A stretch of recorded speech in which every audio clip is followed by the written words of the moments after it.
जय माता दी। भक्तों, हमारे सनातन धर्म में अनेक देवी देवताओं की पूजा की जाती है और हर देवी देवता का अपना एक विशेष महत्व है। उन्हीं में से एक है शीतला माता, जिन्हें रोगों से रक्षा करने वाली देवी माना जाता है। कहा जाता है कि जो भक्त सच्चे मन से माता शीतला की पूजा करता है, उसके घर से रोग, दुख और संकट दूर हो जाते हैं और परिवार में सुख शांति बनी रहती है। हर वर्ष शीतला अष्टमी के दिन माता की विशेष पूजा की जाती है। इस दिन माता को बासी भोजन का भोग लगाया जाता है, जिसे बासुड़ा भी कहा जाता है। लेकिन क्या आप जानते हैं कि माता शीतला की यह पूजा क्यों की जाती है? माता को बासी भोजन का भोग क्यों लगाया जाता है और माता की कथा सुनने से कौन सा बड़ा पुण्य मिलता है? आज की इस पावन कथा में हम शीतला माता की अद्भुत और चमत्कारी कथा सुनेंगे। इसलिए इस कथा को अंत तक अवश्य सुनिए, क्योंकि कथा के अंत में एक ऐसी बात भी बताई जाएगी जिसे जानने से आपके जीवन में सुख शांति और स्वास्थ्य की प्राप्ति हो सकती है। अब शुरू करते हैं शीतला माता की कथा।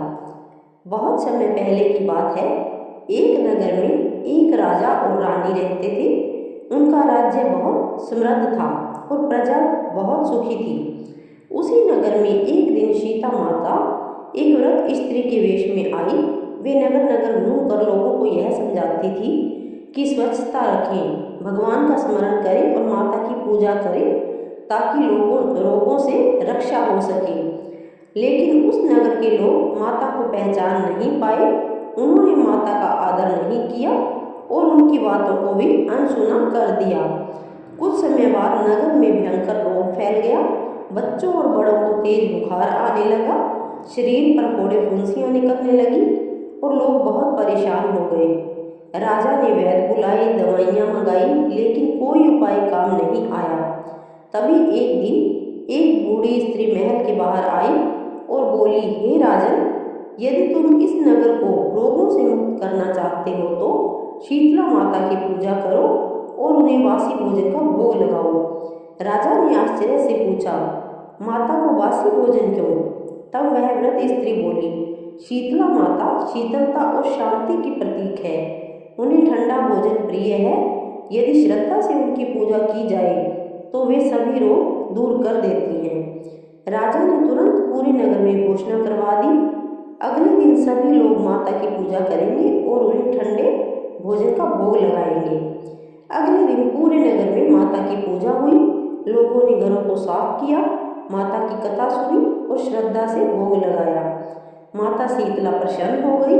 धीरे धीरे नगर से रोग समाप्त होने लगे, लोग स्वस्थ होने लगे और फिर से पूरे नगर में खुशियां लौट आई। तब सभी लोगों को समझ आया कि वह वृद्ध स्त्री कोई और नहीं बल्कि समय माता शीतला थी।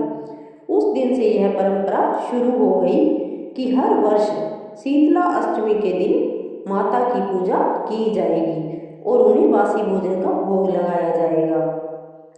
अब सुनते हैं दूसरी प्रसिद्ध कथा। एक बार एक गांव में दो स्त्रियां रहती थी। पहली स्त्री बहुत श्रद्धालु थी। वह हर साल शीतला माता का व्रत करती और माता की कथा सुनती थी। दूसरी स्त्री इस व्रत को महत्व नहीं देती थी और कहती थी कि यह सब करने से क्या होगा। एक वर्ष जब शीतला अष्टमी आई तो पहली स्त्री ने विधि विधान से माता की पूजा की, लेकिन दूसरी स्त्री ने उस दिन गर्म भोजन बनाया और पूजा भी नहीं की। कुछ ही दिनों में उसके घर के बच्चों को तेज बुखार और रोग हो गया।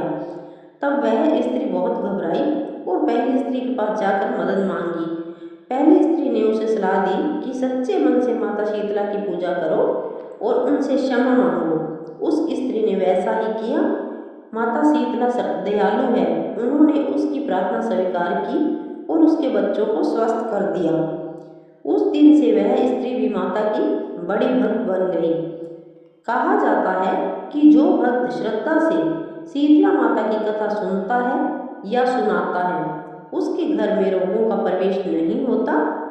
माता अपने भक्तों को स्वास्थ्य, सुख, समृद्धि का आशीर्वाद देती है। इस दिन घर में सफाई रखना, माता की पूजा करना और कथा सुनना बहुत शुभ माना जाता है। भक्तों, यही है माता शीतला की पवित्र कथा। हमें इस कथा से यह सीख मिलती है कि हमें अपने जीवन में स्वच्छता, श्रद्धा और भगवान के प्रति विश्वास बनाए रखना चाहिए। कहा जाता है कि जिस घर में माता शीतला की पूजा और कथा होती है, उस घर में रोग, दुख और संकट दूर हो जाते हैं और सुख समृद्धि का वास होता है। यदि आप भी माता शीतला की कृपा पाना चाहते हैं तो सच्चे मन से उनका स्मरण कीजिए और उनकी कथा अवश्य सुनिए। माता शीतला आप सभी के जीवन में सुख, शांति और स्वास्थ्य प्रदान करें। बोलो शीतला माता की जय।